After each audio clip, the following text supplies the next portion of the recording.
Brand nerds, brand nerds, brand nerds. Larry, sometimes we are blessed on our podcast here of Brands, Beats, and Bytes to have friends and family. Sometimes we have friends and family that we also work with. And then we have, on the rare occasion, friends and family who we also have worked with and do work with who have charted a completely unique career path. And today we have such an individual. Brand nerds, if I told you these institutions, these learning institutions, Carnegie Mellon, one of the best educational institutions in the world, followed by a Wharton MBA, and Wharton is the number one full-time MBA, number one ranked full-time MBA program on the planet, on the planet. If I told you someone went to those two universities and did not decide to go onto Wall Street, did not decide to go high finance, did not decide to say, you know what, Goldman Sachs, I'm going to step over here and work with you and coming out of B school, pull down 7, 8 figures, but instead dedicated their lives launching their own company into understanding and helping people who are in the most need of high-level branding and communications. If I told you that, most of you would think I was nuts, but that's a true story. And today we have the person who actually made that decision, started his company decades ago. And brand nerds, I will tell you another connection here. For those of you all who have heard the Sprite brand story, you might be going, okay, DC, I don't typically speak of myself in third person, but I'm going to do it here. DC, we're tired of hearing about you and Sprite. Can we move on to something else? The answer is yes. We've moved on to many things. But the Sprite story still is relevant. It would not have happened without this gentleman who is in the building today. Larry, would you please let the brand nerds know who they have the auspicious occasion to listen to today? DC, what a setup. We have Ivan Juzang in the house today. Welcome, Ivan. Hi, hey, you guys. Thanks, DC. But there's a lot of people who are sitting there going, yeah, he's still crazy. Yeah, I am still crazy. That's right. And I'm not changing, Ivan. Okay, Yeah, I'm not yeah. changing. Me No, neither. he's not, Ivan. And Ivan, for the show, DC's alluded to your background, but we give the full background so our brand nerds really know who's in the building with us. So as DC alluded to, brand nerds, DC and Ivan go way back, and I have been personally fortunate enough to also work with Ivan and his wonderful team for years now. He's also a great friend. And you will quickly discern why Ivan needs to be a guest on this podcast. So DC started to do it, but we're going to walk you through Ivan's fantastic background. So, okay, Ivan's dad was in the Air Force. So he grew up all over the world with the longest stints where he was born in Albuquerque and a 6-year stint in Germany. He then goes on to college, and DC alluded to this, at the prestigious Carnegie Mellon University in Pittsburgh, where he earns an undergrad degree in mechanical engineering and economics. And by the way, he's also a D3 All-American in the long jump. All right. Ivan's first job out of school was with IBM as a regional advisory marketing rep, where he is responsible for developing long-term customer partnerships with targeted Fortune 100 accounts in the area of computer integrated manufacturing. Additionally, he develops and executes successful top-down marketing programs, resulting in the installation of large information systems, and also teaches internal product sales and marketing strategy seminars. After 5 very successful years at IBM, Ivan decides to go back to business school, and as DC alluded to, he attends the esteemed University of Pennsylvania Wharton School, earning an MBA in finance. So with an MBA in finance, as DC said, from Wharton, one can easily obtain a high-powered gig on Wall Street or some other equivalent. But instead, while still in B school, Ivan follows his heart and he founds MEE Productions, Inc., a unique communications research and behavioral health marketing company.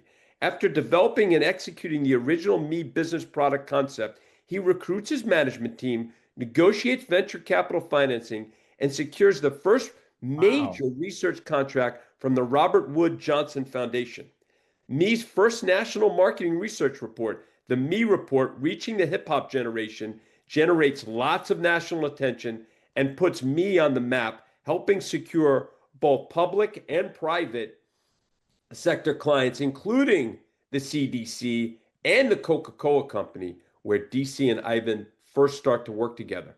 From the beginning, Ivan has remained committed to a founding principle to use socially responsible entrepreneurship to reach and positively influence the lives of low-income urban and ethnic audiences. MEE has become an industry leader, assisting a variety of clients in achieving dramatic results with difficult-to-reach target populations, including low-income urban youth. MEE has offices in Philadelphia, Atlanta, and Los Angeles. Lastly, I've been outside of MEE over the years, has served his community in numerous ways, including the Board of Trustees for the National AIDS Fund, board member for the Nurse Family Partnership, multicultural behavior change expert panel for the Office of National Drug Control Policy, advisory committee on public issues for the Ad Council, and advisory committee for injury prevention and control for the U.S. Center for Disease Control. Really looking forward to this one, brand nerds. Welcome to Brands, Beats, and Bytes, Ivan Juzang. Wow. First of all, that was accurate, but how did you get that information? I was like blown. That was like a true bio. That's fairly accurate too. Wow, that's interesting. I hope it's more than fairly accurate, Ivan. Yeah, I've never heard it read to me. I've read it, but that's amazing. Thank you. Ivan, we often find our guests, when they are listening to this, it is the first time that they've ever heard it read. Yeah. They've ever heard it read. And in front of them, while people are watching the reaction, and Larry does a fantastic job. Yeah. Larry likes to say, it's all the guests, it's all you. So he is talking about you. And it's a bit, not to get morbid here, like getting your flowers before you're gone. Yeah, I appreciate that. That was nice. Before you go. Well you done, did it Larry. all. Well Welcome. done, Larry. Thanks you guys for having me. I'm looking forward to the conversation. Ivan, our first section actually, is called Get Comfy. This is where we ask you a question just to get you into the flow before we start to get into some of the other questions in the podcast. Before I give you this question, though, I want to make a clarification. When Larry described the company as MEE Productions, that is an acronym. It's not me as in me, the person. It's MEE. Thank you, DC. I'm glad you said that. We're so used to working with we're and so Ivan. used to working with that that needs to be said to the brand nerds. So thanks. So it's MEE brand nerds, and it's actually all capitals. M capital E capital E. Yeah. And Ivan, can you just share with the folks what each of the letters stand for, and then I'll get to my question. In 1989-90, when I was trying to come up with a name, right, for the business, again, trying to think about what we really were trying to do at the end of the day, what were we monetizing? It was the notion that we wanted to do something that was motivational, educational, but entertainment. And the key part was entertainment. We wanted it to be, within the cultural framework. We wanted it to be, we wanted it to speak to their worldview. We wanted it to speak to, storytelling. So it's the whole notion that entertainment in a positive way, we wanted to use to be able to wrap the motivation and the skills part into. And ultimately that's, that kind of happened, but in a much different way than I thought when I was developing the business plan. Ivan, that's a wonderful segue to my Get Comfy question. That entertainment part. Brand nerds, you've heard Larry and I talk about the business that we are actually in. We're not actually in the marketing and brand business. We're actually in the psychology business and the entertainment business. That's what we're actually in. Yep. And we use both psychology and entertainment to drive behavior. Right. So because people people start to move, behave, they vote, they buy, they spend time with things that move them emotionally. Yeah. And oftentimes that's entertainment based, which brings me to this. Ivan and I met decades ago as I was in the midst of repositioning the Sprite brand, and I learned of Ivan from a dear friend of mine named Leslie Fontenot. So Leslie Fontenot worked at a agency called Burrell Communications Group. So they may have been called Burrell Advertising at the time. She was one of the account people and very involved in the repositioning of the Sprite brand herself, as well as was the firm. And she introduces me to Ivan, and it became very apparent to me, thinking about behavior, that a firm that had the ability to convince young people, young men in particular, in densely populated urban areas to use a condom for safe sex, if that company and that mind of Ivan and his team could drive that kind of behavior, they could certainly help me drive the behavior of those who would drink a Sprite. I thought this should be easy for Ivan and MEE Productions. In any By the event, way, Ivan, he's told this story a lot of times I that Oh, have. way. has he? I didn't know that. Yeah, That's yeah. good. Without you present. Without That's you why present. that's why I knew Ivan didn't know that. That's why I said that. I'm Go glad on, you said that, Dean. Larry. I just assumed that I've told Ivan this before, but I don't think I have. So I say this quite often. Whenever I'm asked about the Sprite story, I talk about you, Ivan, He and MEE does. Productions in this particular insight that I had about you all. Carrying on, so Ivan, he then helps me on the Sprite brand, and one of the most important things that he does, and it still lives on today, Ivan, is he helped me craft, brand nerds, the Sprite Manifesto. Now these manifestos or these manifestos, they've been all the rave now. They may have even gone out of style, but before they were a thing, Ivan and I made it a thing together. And we co-drafted that, and you know the results of Sprite afterwards, even to this day. Sprite, Ivan, I don't know if you knew this, but Sprite is now the number 3 largest non-alcoholic carbonated soft drink in the country. It passed Pepsi. Wow. Yeah. So no 7-Up stuff. It passed it long ago. It Yeah, bodied Pepsi. past 7-Up. Right. Yeah. Yeah. But now it's bigger than Pepsi, which then leads me to this question.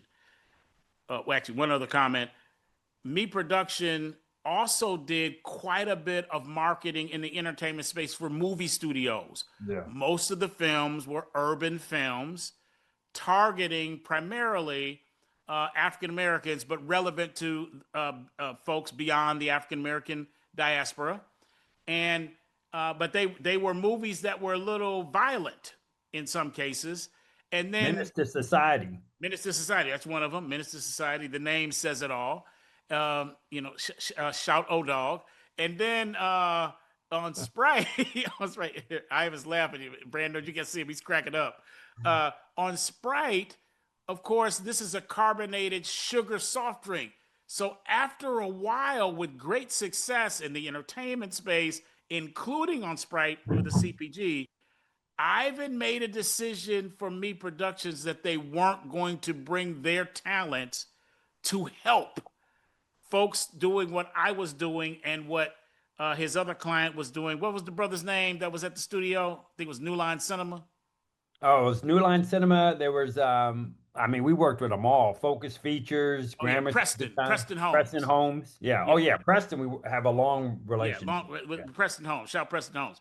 So Ivan decided, yo Preston, yo DC, again using third person, we're not going to do this with you guys anymore. So the question, Ivan, is what precipitated your decision to make that pivot, which was obviously lucrative to Me Productions?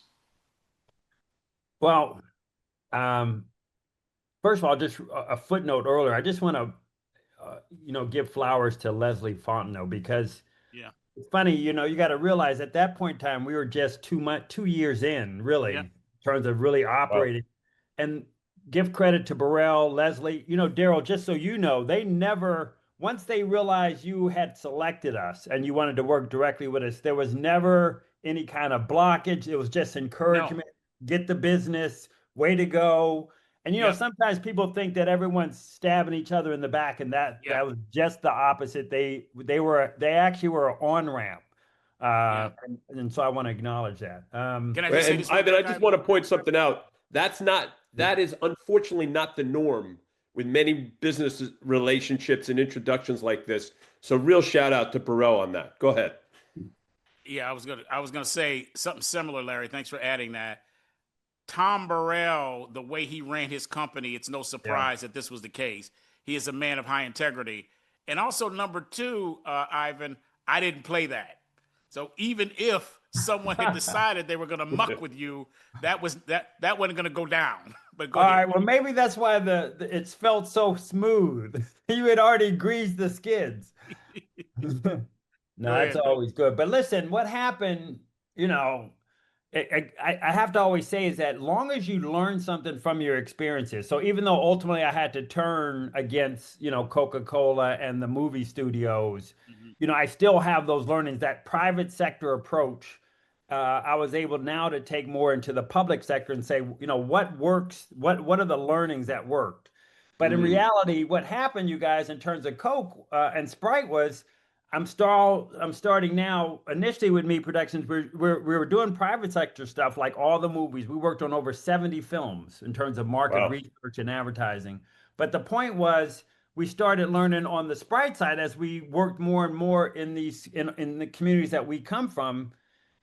You can't sell to these kids 22 teaspoons of sugar. You know what I mean? At some point, when you look at the obesity epidemic, and again, understand that it's a non-alcoholic beverage, and there's, Yeah. so I have no judgment on it. It just became in conflict to the obesity work we were doing because we were Mhm. actually seeing the impact of the product, and the same thing with the movies, but in terms of just psychological, right? Yeah. Right.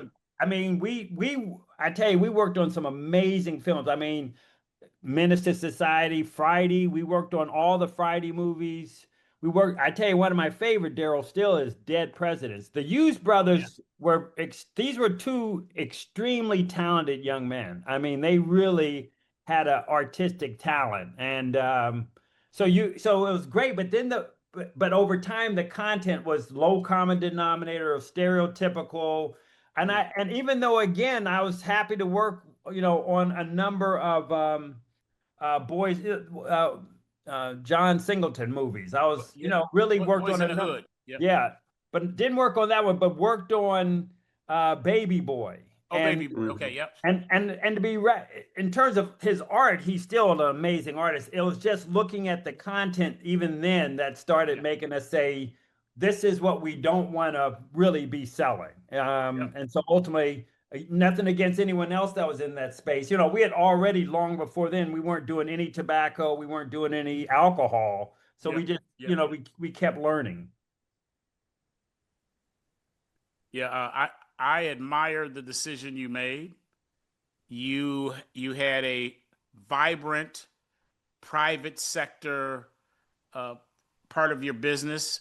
You were successful, uh, highly effective, and this is one of those. It's a bit like the old saying in the marketing industry is that nothing kills a bad product faster than great advertising. And and you helped me and others do such an effective job at growing our brands that 22 teaspoons became 44, then 88, then Yeah. 166. It just kept going on and on. So I get it, and I admire your decision, Ivan. I admire it. Thank you. You're welcome. Larry, anything to That's add to very that? cool. Yeah, I think just knowing you, Ivan, I'm not surprised. Like, I feel like you've always been so motivated and, not have the money be the lead, that'll work itself out. And I just think there's so much to glean and learn from that. I would like to say something about our Sprite years though. I do want to share, and DC, I'd like to get your thoughts on this. One of the things I learned about DC and working on Sprite is I learned the macro impact that hip hop culture had. I mean, it was really like you're sitting there going, this dude is taking this from this to here, and he's using a worldview and a culture Yep. and the music to go with it. I mean, I think we forget that that's a learning. Is that I'm convinced, and actually I'm hoping that the kind of impact that DC had on promoting hip hop culture as a commercial tool ultimately I think influences the whole society, right? Because I really believe that we're going to see the benefit of hip hop culture from 30 years ago as those folks really start maturing and becoming more a part of the political life in America. I think hip hop culture, this is a moment where we're going to see if hip hop culture has the value I think it really has. Mm, Well mm. said. Yeah, Ivan, thank you for saying that. I think you'll know this. Larry certainly knows this. Had you said to me, and had someone said to you 30 years ago what we were building to demonstrate the commercial viability of hip hop Yeah. as a culture beyond just the music, that we be sitting here watching what we're watching now around the world, I would have told you that you were categorically insane. I would have said that. Uh, Now here we are, and I think this point you're making is profound, and I want to go a step further and say the challenge for us, all of us, you included, Ivan, who have been a part of helping to build hip hop into a culture meets commerce vehicle for helping people brand things, thereby giving humans of all hues the ability to attach to and express themselves through a identity called hip hop. The challenge is, how do we take and harness that power for good? And I think that's on the horizon. Yeah, I agree. I do Cool. too. Cool. Larry, anything any more to add before we go to 5 questions? Let's move on. Here Five we questions. are. Here we are. 5 questions. This is how it goes down, Ivan. Larry and I go back and forth with 5 questions. I get to start, and it is this. Take yourself back, my brother. Maybe when you were a young shorty and you had the first branding experience that blew your mind. You didn't know it was a brand necessarily. It was called a brand. You didn't know it was called a brand experience, but you couldn't get enough of it. You couldn't spend enough time with it, couldn't wear it enough, couldn't covet it enough. You just had to have this thing, almost like a first love. What was this for you, Ivan? That's a good question. I mean, as old as I am, I kind of have two that really were like where you realize now those were, you were having an experience, right, with a brand. And the experience, my first one was when I was a kid. I was blown away as a kid.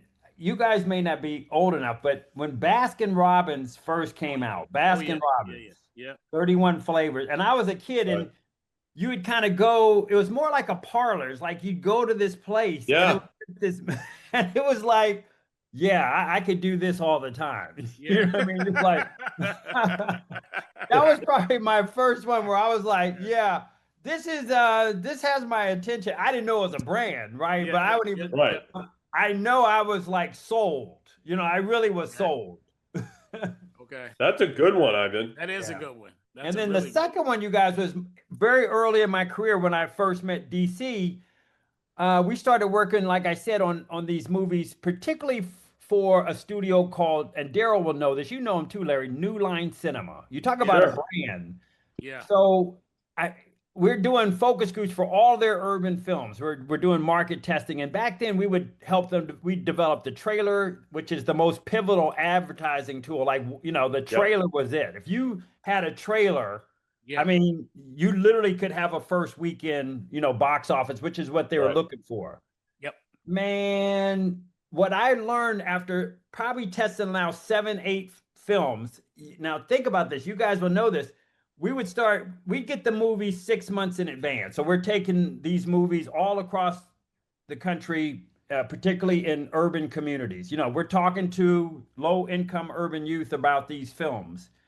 And I remember you guys like, and again, this is why this was an experience for me. About the 8th film we're working on, the New Line Cinema logo comes up. I don't know if you guys see it, but an N comes and then Yep. it's a very distinct.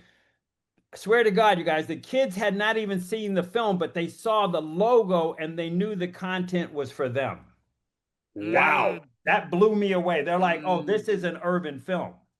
And they were doing, you got to remember, New Line was doing all kind of films. They They were were. urban division. Yeah, But yeah. for those kids, they had already seen Menace to Society 50 times on VHS at that point. That was still Right. VHS.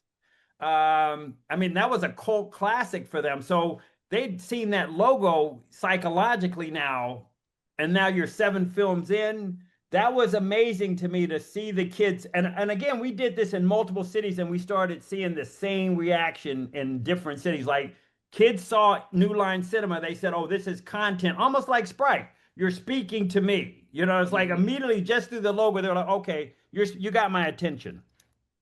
Wow. So they Wow. leaned in immediately, is what you're Oh, saying. much more open expectations, you know, like, oh, good. There's an opportunity for something I'm gonna like here that's gonna speak to my worldview. That is a great story, D. I love hearing that. And what's interesting to me, like Ivan said, that brand wasn't just for urban youth. That brand actually had films outside of, as you said it, the African American diaspora. Yeah. Like, but that's what they knew.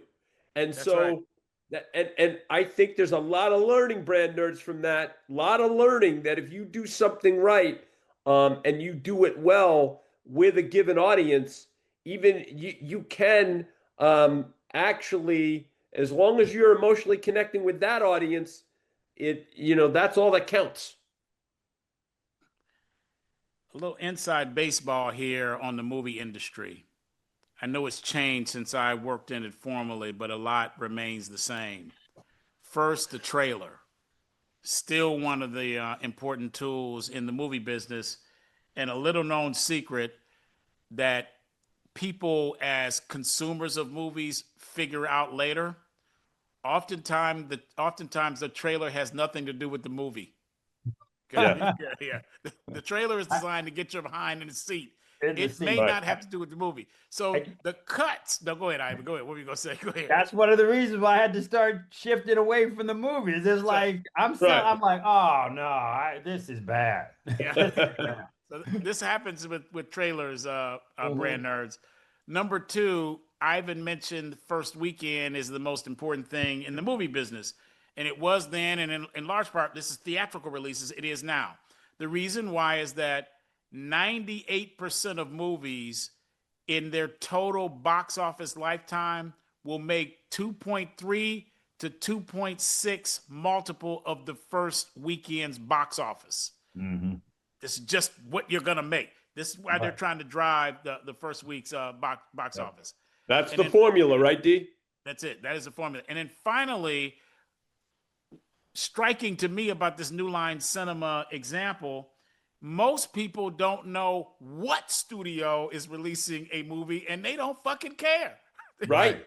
So the fact that this New Line Cinema thing Right. and people go, oh, I know this is for me, reminds me of a quote from Ivan. I've stolen many quotes from you, Ivan, and that is, sometimes the messenger is more important than the message. Yeah. Yeah. Yeah. Yep. Or right, as Larry. important, right? Oh, what's that now? I said, or as important. Or as important, yes. Or as important. You're correct. As important. Thanks for that clarification, Larry. Next question, brother. All right, Ivan. So who has had or is having the most influence on your career? Yeah, I would have to say, you guys, it's the family that I come from, so yeah. You got to tell us more about that, Ivan. Well, Why? you look at your family as you get older and you just realize, who were those major influencers. And, for Hmm. me, it was my mother. She was an amazing person. Yeah. Yeah. Hmm. But basically her skill set was, academically was math, but it was just the way people look at the world when they come from that perspective. It's always, some people criticize it because there's an efficiency to it, but at the same time, you're trying to figure out how to frame something to problem solve it. And I'm always just appreciative that that's what she gave me. Ivan, I'm so glad you shared that.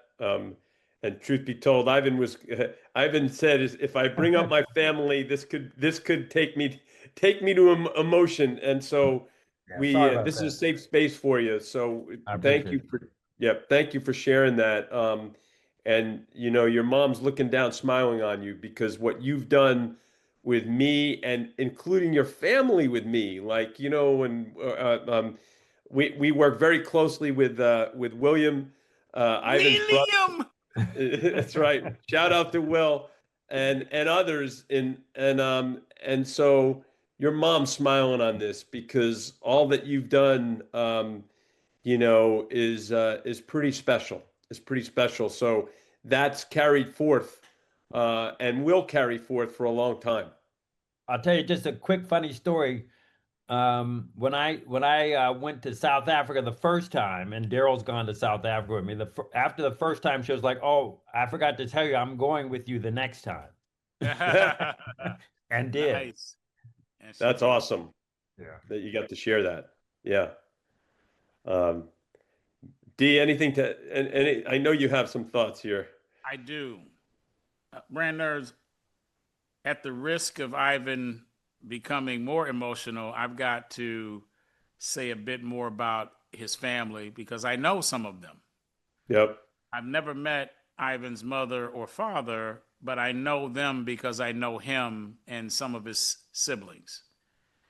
Ivan grew up in a meager household in terms of finances, but in a wealthy household in terms of values. Oh yeah. And their parents preached discipline, personal accountability, education. And as a result, Ivan and his siblings are highly accomplished in a variety of different domains. In a Yep. variety of different domains, and they look out for one another. They really look out for one another. And I aspire to have that kind of impact on my family. I really do. And I just commend your family for not what you all have necessarily done, but for who you all are in terms of your character. You're a Yep. high character family, Ivan. Thank you. I appreciate that, man. Yeah, you're welcome. Welcome. All right, D, you want to move to the next question? I do. Ivan, with all this Carnegie Mellon, Wharton Business School, 30, 30 plus years of entrepreneurship and all the successes, this next question has nothing to do with any of that. This next question has to do with your emphasis on your, as in your mistake, your thinking, your biggest F up in your career. And importantly, what you learned from said mistake. F up. Yeah, I mean it's a obviously macro and micro levels a number of ways, but I tell you, I think the biggest thing I probably effed up on, in retrospect, is when I made the shift to just doing public health, mental health, public sector work, which ultimately, I mean, I'm extremely happy. You're seeing it now. You're now working in a different kind of economic system that's not as well financed Yeah. as the private sector side. So, it's kind of, it's like you don't know what you really could have done with much more resources. It's Mhm. really that's probably the biggest thing. I mean, I think we were able to have significant impact, but particularly around public health issues like HIV and youth violence. I mean, we really were able to basically evaluate it and show that it works, but then you aren't able to take it to scale. You see what I'm saying? Where Mm. in the private sector, you're always taking it to scale because you're trying to move the numbers. You have to move, you're making those kind of it's just sad to see that we don't do the same thing. I mean, I think if you go to Europe, if you go to other places, they're much more understanding about how to use communications, marketing, they call it social marketing, to try to have an impact on scale. And I think in America, I look back and just say, I probably should have I should have spent more time identifying within the private sector who shared my value system a little bit more in alignment. It may not have been a perfect match, but then to say, okay, let me still work with XYZ because there's an upside there. You know what I mean? To be able to try to go to scale. I mean, seriously, I mean, I think if, we're doing work in the opioid epidemic. I mean, you look at all of these things that are in the media, there's very clear science, you guys, on what works. That's the part. And I'm talking about Right. you communications and marketing and the skills that we have. They have the science, but they won't go to scale on it. So then you start saying, okay, you're not really intending to try to fix these problems. And that's one thing I didn't know 30 years ago. That was, the real Mm. still levels of systemic racism that are still built into the system. Mm-hmm. Mm-hmm. Mm-hmm. Wow. Do you have a response? I don't, Larry, please. Yeah, Thank I you. do. So, Ivan, I think what you're saying is that if you knew then what you know now, you would have tried to figure out a way to bring on some type of alignment partners Yeah. that could have taken you A to Z, whereas now you can't go to A to Z. You're going to A to, to Yeah. G. Yeah. And you can't finish the job. And that's deep. That's really deep and one that gets me to thinking. And honestly, the question back to you, it's not too late. Why can't and I'll even say why can't because we work with you closely, why can't we figure out a way to maybe bring some partners like that, Mm-hmm. especially now given the public situation and the federal crisis that's in place. Yeah.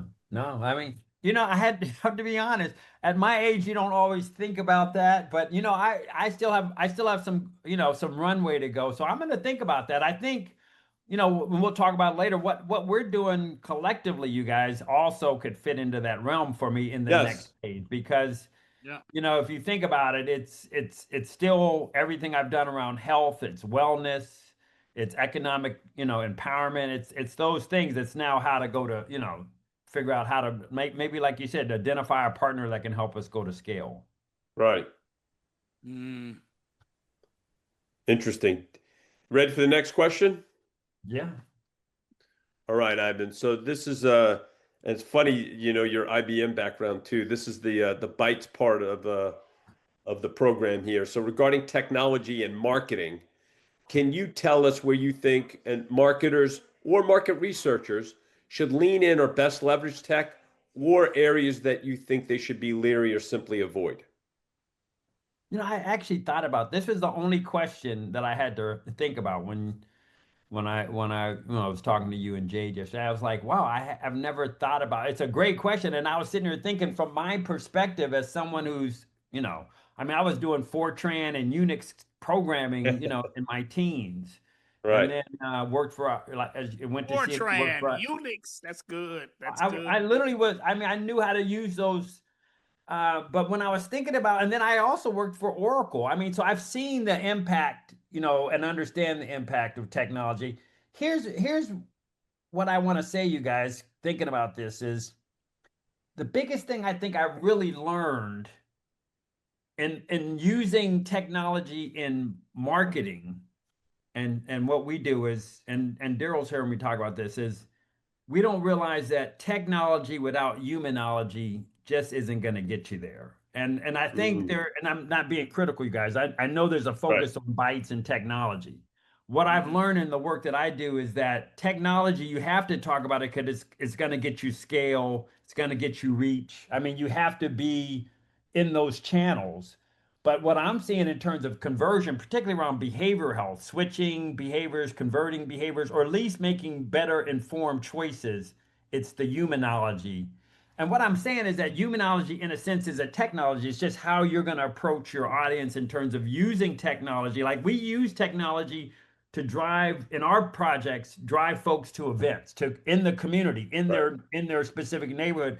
When we're there, then we connect with them using technology. We have them follow us. We keep in touch. So you use them both. But I think there's, what we've learned is for low income communities of color who are really experiencing true disparities in America. I mean, there literally is a group that is experiencing social, educational, health disparities at levels people really don't understand. I mean, we kind of hear stuff in the news, but it's called in public health the social determinants of health. You guys, what we're seeing is people are dying a number of ways, Mm, and it's how they're coping with these environments that they live in. So what all I'm saying is that you're not going to just be able to do that with technology. You have to figure out how to couple that with humanology. That's what I would tell folks is all, and technology changes, right? That's one thing I right. have. There's switching costs, there's opportunity. So you do all that. Technology is always going to evolve. I mean, we're in this AI phase. It's how you're going to, one of the things I also say is how you're going to use the tech. That's the real technology. Your technology in your head on how you're going to use the technology, because it's just automating, right? It's automating a process, some procedures. It's helping you be more efficient. It may be helping you cut costs, but it's still automating something, right? And so how do you inform that? You know what I mean? That's what I'm interested in is how do you inform that? And that's really you, how you're gonna. But again, I just find in our work it's the humanology that really gets us the impact, and so I don't want people to lose sight of that. This is deep. I'm so glad you brought it up. I love the term humanology. Also, when you think of humanology, I think of culturally our society, and it's not just in the US, this is global, where you can be walking down the street in Barcelona, like I was fortunate enough to do a few weeks ago, and everybody has, and I'm looking at my phone, like everybody is looking at their phone, Mhm. and they're not taking the world in, and that's just the way it is everywhere. And I don't know what to do about it, but I do know that there's a way that we need to balance the technology with, as Ivan put it, the humanology, that's not taking place right now. And I'll say it's a global crisis because I think people just aren't connecting with folks in the way that is going to benefit both people individually and the culture as a whole. And certainly that impacts, I think, as you alluded to, Ivan, people of color who are on the lowest income strata. That adversely impacts them in a huge way because all those situations adversely impact them because and there's no safety net there.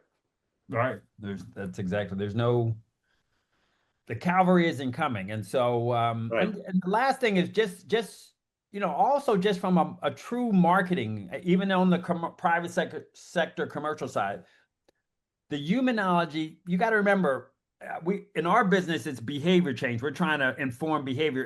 In private sector, you're trying to either sell more or you're trying to get folks to switch brands. What I always Mhm. say is behavior change happens in a social context. That's the communications of humanology. That's and so when you take advantage of that, you're really going to get the conversion. We say behavior change, but I'm not going to go from my brand to another brand. I'm not going to go from one product to another unless there's something there. And all I'm just saying is that conversation happens much better. That's, because communications for our communities is in a social context. You have to be able to dialogue. And so you have an interpersonal component that kind of just takes you over the edge in terms of the conversion. That I love that. It's deep. Ivan, I'm really glad you brought up this notion of humanology. You and I have talked about this several times. I hadn't heard the word in a while. Interesting to me, your career, you started as a engineer, technically formally trained engineer, mechanical engineer in undergrad, very much in the STEM space. You then go into finance at business school, and uh, while not technically right in STEM, it is the M, math. There's a lot of Oh numbers yeah. Oh in yeah. in finance. So, and then you then after Wharton start this company that is dedicated to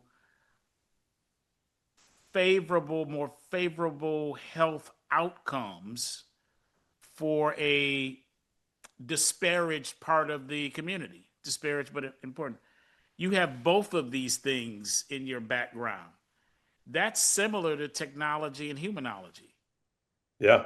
Both and I never thought about that. Thanks. Yeah, yeah. I never thought about that. yeah, both and I believe in part because of the experience you have, you are the one who was equipped to do that. And then finally, I'll say this: Larry and I talk often about the best marketing is a combination and a balance of art and science, Hmm. not one or the other.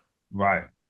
Analytics on the math, excuse me, analytics on the science side, the left brain, and creativity and expressing of that on the right side of the brain. That's the art. Yeah. And the best businesses, the best brand, and dare I say, the best people have an ability to do both. Yeah. Yeah. Yeah. Yeah, That's and D, before we go to the next question, I just want to make this. I'm connecting dots here. This is usually DC's place, Ivan. So, D, I'm sorry if I'm usurping your area here, but You good, I, bro?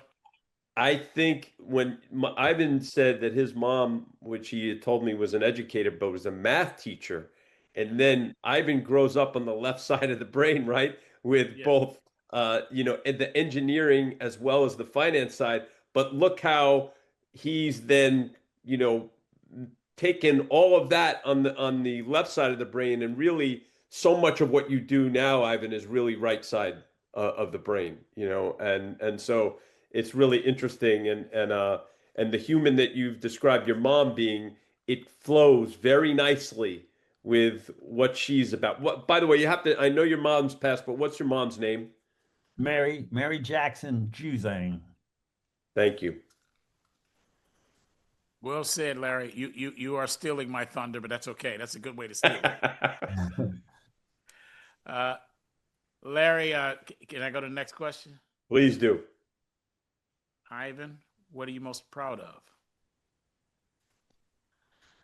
Well, I guess the impact we've had. I mean, we really measure what we've done in the public health space. So I mean, and I'm putting it in commercial terms. I mean, back in the late 1990s, early 2000s. I mean, if you think about it, I don't know if you remember this, DC, but if you moved 100,000 VHS or DVDs, You doozy. for a film, that was pretty good. We Yeah. did 150,000 for some HIV educational videos, and because we made them entertaining, and so that was big for us. We've done tons of work in youth violence. I mean, and the only reason why I want to mention that is because there's just a lot of myths and misinformation about black youth violence, that's portrayed in the media. We've been working in Yes. this space for 30 years, you guys, and there's a few things I always tell people that we don't understand. The media has us believing that 85% of those kids are engaging in crime and violence. If you go into the lowest income community in the country, it's only 15% of the kids, and they know who they are. But the media has us basically criminalizing all of the rest of these kids. And they're just going from A to B like we would if we were in those communities. people need to understand that these kids are good kids. It's about 15%. The deal is that they know them, who they are, and so just the fact that we perpetrate that isn't good. Here's the second part of the youth violence stuff that's really blown me away. And this is some of the work, Darryl, me and you did back with Boys and Men of Color. Listen, you guys, about Yeah. 15 of the lowest income kids, no matter black, white, or Latino, male or female, 15% of them are naturally thriving. And that's a term that I learned from one of my mentors, Dr. Joseph White, who basically said if you have certain kinds of resiliency skills, you're not only gonna, survive through traumatic environments that you're forced to live in. It's not going to impact you. You're actually going to thrive. And we've been able to identify in our work what are those five what we call thriving coping skills. I mean, we've been able to map, but again, we're not giving kids this information. So there's this whole notion about who these kids are. We're making them, it's only 15%, not the 85% the media portrays.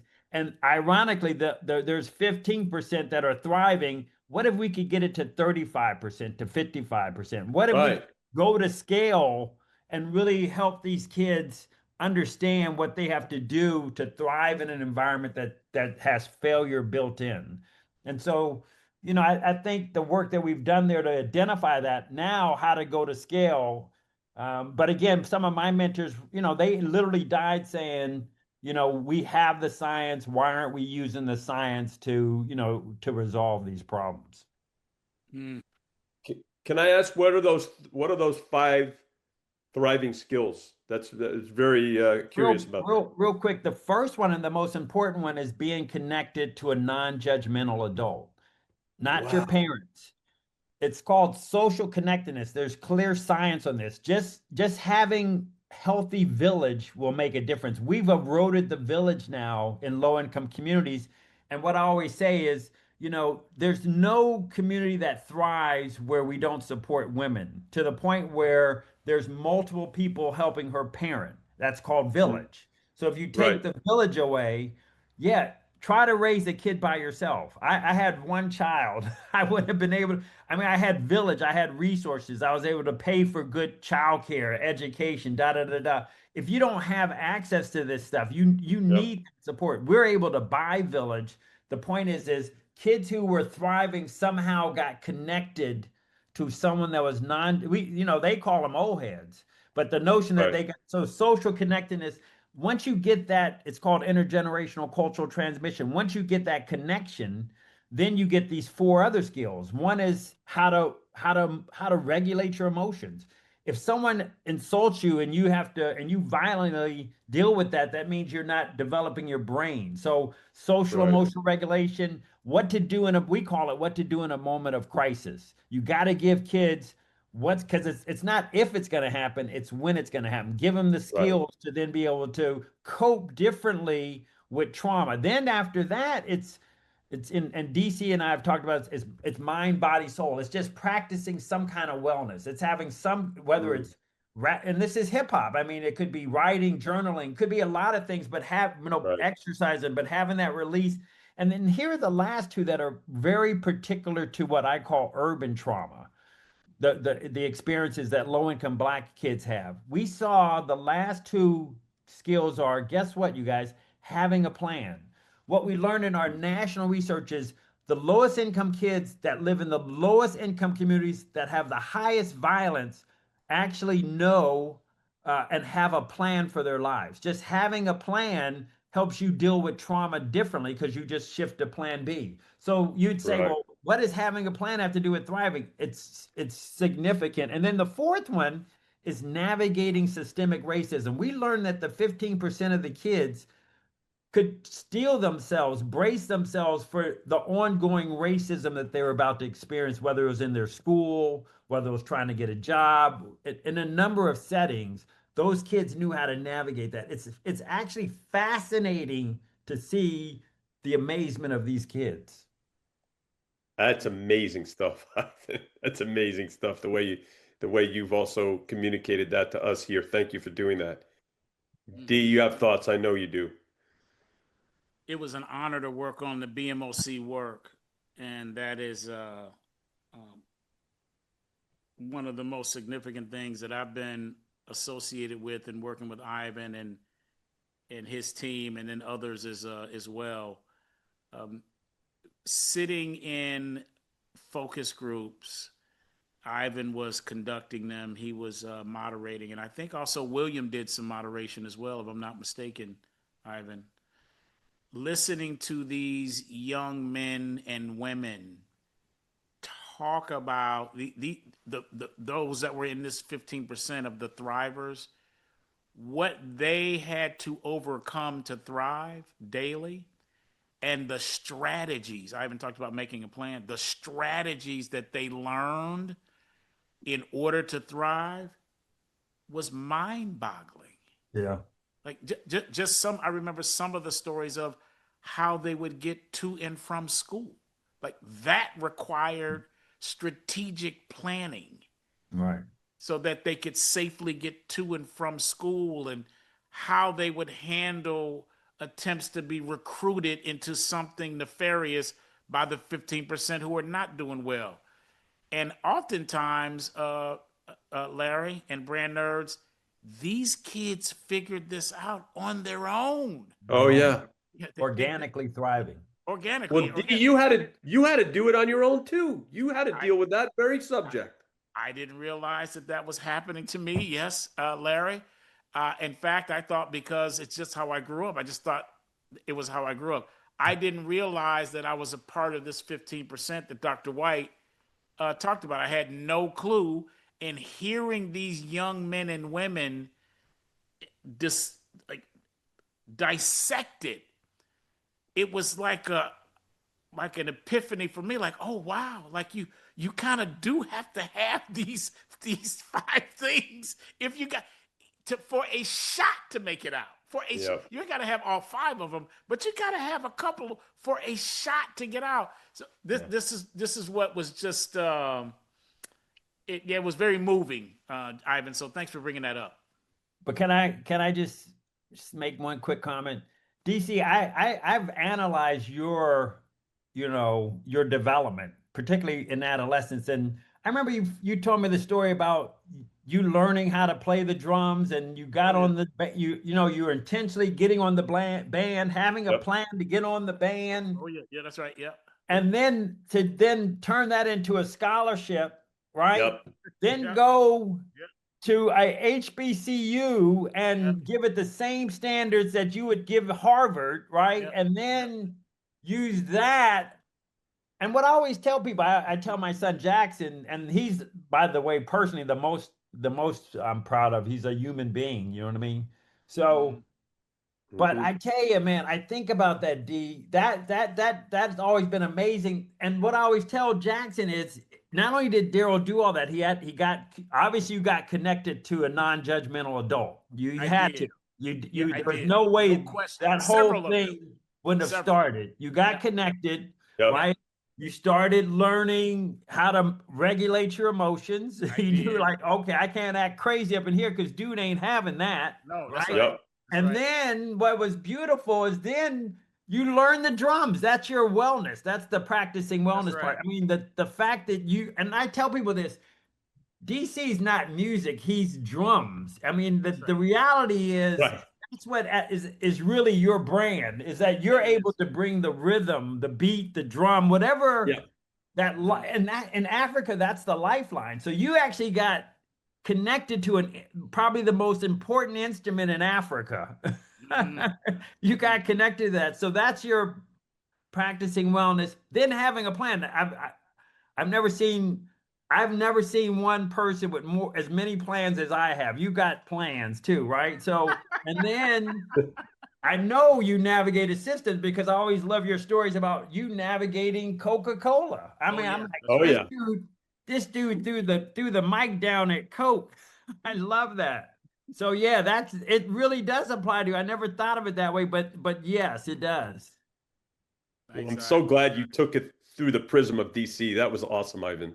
Thanks, Yeah. Ivan. Thank you. Thanks, man. It means a lot. And thank you, Larry, for recognizing the connection. Oh yeah. Mm. Are we ready to move to our next subject here? Next Yeah, that was section? nice. All right. What's poppin', D? What's poppin', Ivan? What's poppin'? Ivan, this is our chance to shout out, shout down, or simply have something happening in and around marketing today that we think is good fodder for discussion. Oh, and I know you got a good one. Can't wait for this, Ivan. Please kick us off. Well, what is popping for me as someone that's in the middle of launching a brand is Moya and Peppo. So basically, I've been going to Africa since 1993. I was there before Mandela was even elected. I was there, doing his Wow. inauguration. And one of the things as I kept going to Africa doing work there How is many I times have you been, Ivan? I don't even know, man. It's Yeah, a lot. I yeah, mean, it's a lot. But ironically, same kind of, public private sector. So I was there working for UNICEF and USAID. Those are the American International Public Health Arms. And then of course I'm working with DC and Sprite. right. So that was nice to do that. But Moy and Peppo, you guys, is literally something I learned about over really, even though I've been going there 30 years, I really just learned about it in the last 10 years. And because Yeah, I was going to this area called the Eastern Cape. And I'm telling you, the East is pristine. I mean, this is like going back, this is going to an area that ecologically the ecosystem is intact. I mean, and so anything that comes out of this biodiversity is amazing. Anyway, culturally though, there's this whole group of traditional healers and folks who rely on traditional medicine, and Peppo being the first one that the traditional healers learned about, that then they say by learning about Impeppo, they then learned about other medicinal herbs. And so Impeppo is just this amazing sage incense. You can use it a number of ways. We're launching it just as an incense for now, but there will be other variations, hopefully like teas and other things down the line. But man, this is just an amazing, to me, opportunity to combine a real wellness product that really works, that has all of these true medicinal benefits, with the fact that you're harvesting it from this area of South Africa, the Eastern Cape, where you're actually working with the community, working with the ecosystem, and you're actually hiring Black women to harvest this in a way that keeps it safe and keeps it fresh. And so you're actually impacting both the environment and the economy. And then the key thing I really like about it, you guys, is it acknowledges African science. We've been talking about science and technology. I yeah, mean, this, people, we live in a world that if it's not deemed, certain this way and this way by European institutions, it's not valid. This has been used for thousands of years. And I'm not going to discount, African science, African wellness, traditional African healers. This stuff is work. The data's there, the science is there, and so we're just excited to be in that. And then hopefully this will be the first one. Hopefully Moya and Pepper. There's so many amazing medicinal herbs over there. I think as the world goes and shifts more towards wellness, especially dealing with the stress and trauma we're going to be faced with, it's something that, here in America, we can add to our regimen. And so I'm excited about it. I'm also been excited working with you guys on it as well. So are we, I'm so Larry. glad you brought it up. This has been a labor of true love for us working with you and the team on Moy and Peppo and Brand Nerds. It is such a cool product, and we're really excited about launching this. It's something that, as Ivan alluded to, is that we're really a sage incense. And how would you like to sleep better? If that means something to you, that's something that you really need to as check into Moya and Peppo as we do it. We like to say that it is, we're one of the things we're talking about is Mother Africa's hidden tranquil treasure that super producer Haley was a big part of building.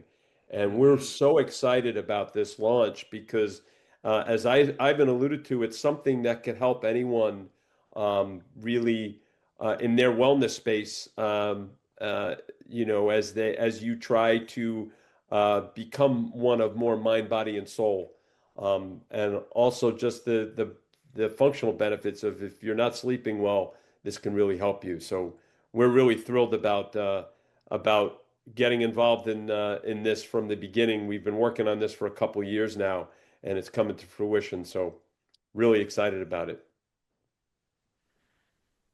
Larry and Ivan, it's sometimes hard to envision something like a plant called Impepo and through the brand Moya Impepo becoming a global phenomena. Because we hear it and we go, well, we don't, we never heard of Impepo. We don't know what Moya Impepo is. And I bring that back to something as an analog that people do know, and that's a coffee bean.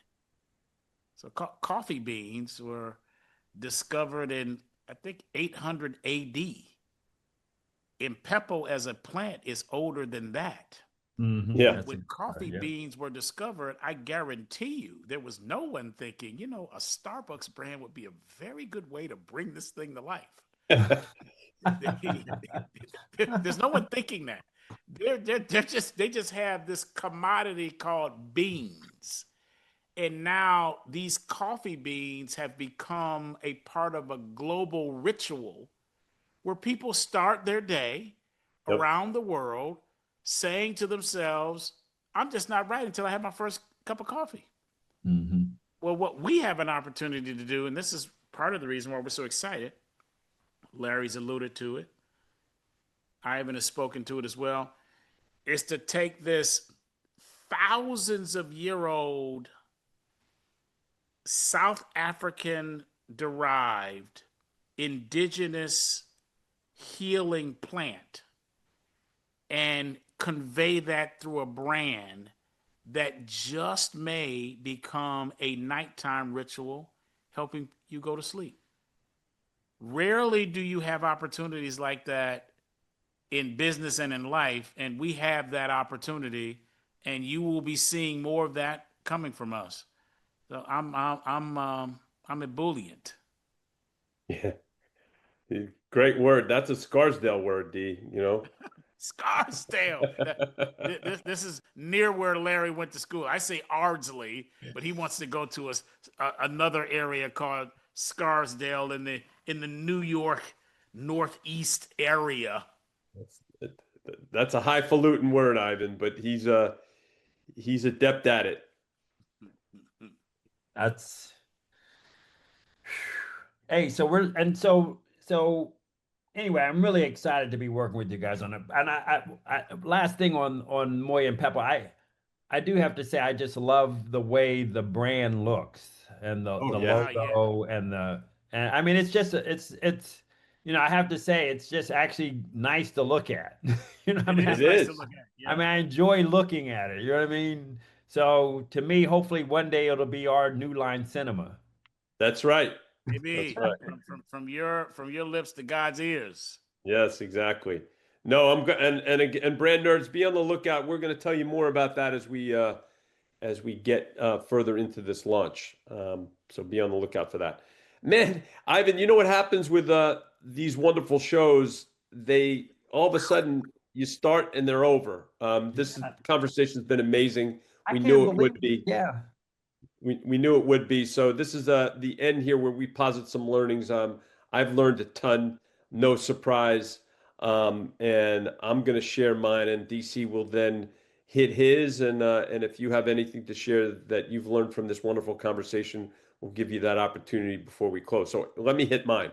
Um, Brand nerds, we've discussed this numerous times on this podcast to not be led by money. Like Ivan has done, follow your soul and do the right thing.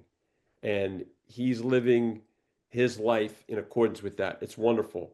That's number one. Number two, New Line Cinema.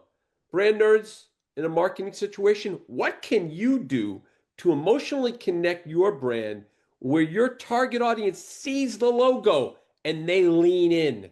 They want more. That's number two. Number three, ooh, pithy. Love this, Ivan. Must have Humanology with technology, but led with humanology.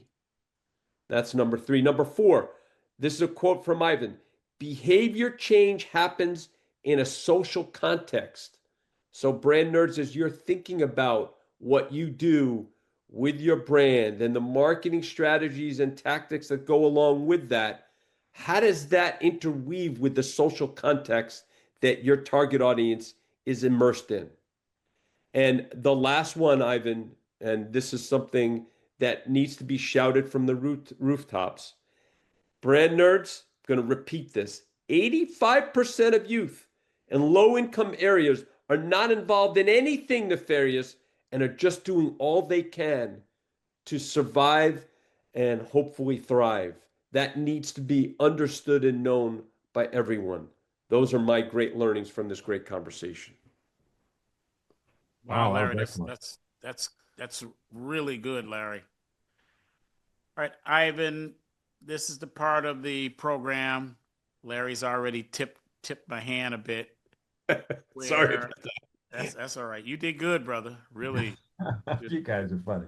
Yeah. Where I attempt, Ivan, to share back with our guest what I believe the person before Larry and I, the human, is offering the world that no other in the 8 billion people who are on this planet can give, and or not give it in the way that you can. And I've said this on many podcasts for friends of mine, and you are one of my closest friends, Ivan. It's challenging for me to do it because I know you. I know you. And because of that, I, uh, I will have these things that will go through my mind, and I will go, well, I already know that. I already know that. What's something maybe I didn't know about my brother or my sister? So here is my attempt to do that with you now. In the 5 questions, when we ask you about your biggest F up, you talked about the pivot in your business from the private sector to the public sector. Now, you were doing both public and private together at that point, and then you decided you're going to let the private sector go. You have said about your own firm that you use MEE Productions, MEE, private sector approaches to solve public sector problems. That's a quote from you, Ivan. So you have here this balance of private and public. On the question where we ask about technology, that's when you brought up technology and humanology, where you discussed the need to have both. You can't just have the bits and the bytes. You also have to have, I think you mentioned it, the social context. You have to consider the social context where the technology happens and how it happens and what's said about the technology in the social context of humanology to have it stick. So again, you have this technology, humanology, once again, balance. When we ask who's had the most influence on your career, you had an emotional moment where you talked about your mother. And this is where Larry stole my thunder. And you talked about your mother being a mathematician, an educator, a mathematician. So here we have your mother. What's her name again, Ivan? Mary Jackson Mary. Juzang. Mary Jackson. I did not realize that Jackson, your son, had your mother's middle name. I didn't Yeah, know that. Okay, I yeah. didn't know that until Her now. maiden name. Her maiden And name. Okay, and maiden. that was the reason why I named him that. Oh, nice, nice. Very cool. Mary Jackson Juzang. She is this mathematician. So this is the analytical side of the brain, the left side, and her son, who is technically trained on the left side of the brain, mechanical engineer and finance major MBA from Wharton, has now found himself deeply ensconced in the world of humanology. So here we have both Mary and Ivan balanced together in what's happened in your career, and that has impacted, I would dare say, millions of people at this point across the globe. Which brings me to this about you. There is the Greek goddess of justice. She's called Themis, Themis. This is the statue of the woman that has the scales, a sword, and then blindfolded. The scales represent balance of fairness. The sword represents truth and justice and authority. The blindfold represents impartiality. And the woman herself, though unnamed in modern times, but we all know this is a Greek goddess, Themis, I think that's how you pronounce her name, is this integrity and human consciousness. That's about balance. That's about balance, which I think makes you, Ivan, the Themis of the business and brand building modern world. I think that's what you do. Deep stuff, Ivan. I appreciate it, you guys. Good hanging out with y'all. Yeah, before we sign off, Ivan, anything you want to share with the brand nerds about this wonderful conversation we've had? You know, I just give one final tip to consider. It's funny, Darryl, I forgot that I actually said what you repeated, which is what we learned from the private sector that we brought back to the public sector. Mm-hmm. And just to actually elaborate on that, what it was is we learned from working with you, and we also really learned from working on the movies, back to the trailer. Over time, because we worked on about, 50 to 70 of these films. Man, what we really, the trailer part of them. Right. It's what we ultimately learned as we kept crafting trailers is we ultimately selected, because we'd show the whole movie. We'd first show the whole movie. The movie would drive the trailer, as you know. So you're right, DC, remember what is in the movie. If it's a bad movie, what's in it that you're going to put in the trailer knowing that the movie's a bad movie. I'm just using that as an extreme example. I'm going to give you the positive side. Yep. What we learned is what were the scenes that the kids were going to share with their peer group after they left the movie. It was the shareable scenes. And so ultimately what we learned, we took that to the public sector, is that when we're developing our campaigns, what's shareable? And that's true word of mouth. You're not going to share a weak scene. You're not going to share a weak joke. You're not going to share a weak song. What's going to give you status within your peer group because you're sharing it. It was amazing. And that's what we took to the public sector to say, we got to create word of mouth. It's not because the budgets are smaller. So if you don't maximize your budget to get word of mouth, what's shareable. And I tell you, I still use that to this day in all of our projects. What's shareable? What speaks? What's shareable? What's the story within the story that they're willing to share with their peers once they leave the movie theater? You know what's cool about that? That's even pre-social media. So think about now with social media, you now have the technology, right, and the tools to even exponentially take that to another level. Yeah, that's awesome. Good hanging with you guys, man. I'm looking forward. Thanks, Larry, for bringing up the pivot. You're not too late to pivot, so looking forward to doing that with you guys with Moya and other projects. Yes, that's a good mic drop to end this, brand nerds. Thanks so much for listening to Brands, Beats, and Bytes. The executive producers are Jeff Shirley, Darryl DC Cobbin, Larry Taman, Haley Cobbin, Jade Tate, and Tom Dioro. That's the pop. If you do like this podcast, please subscribe and share. And for those on Apple Podcasts, if you are so inclined, we love those excellent reviews. We hope you enjoyed the podcast, and we look forward to next time where we will have more insightful and enlightening talk about marketing.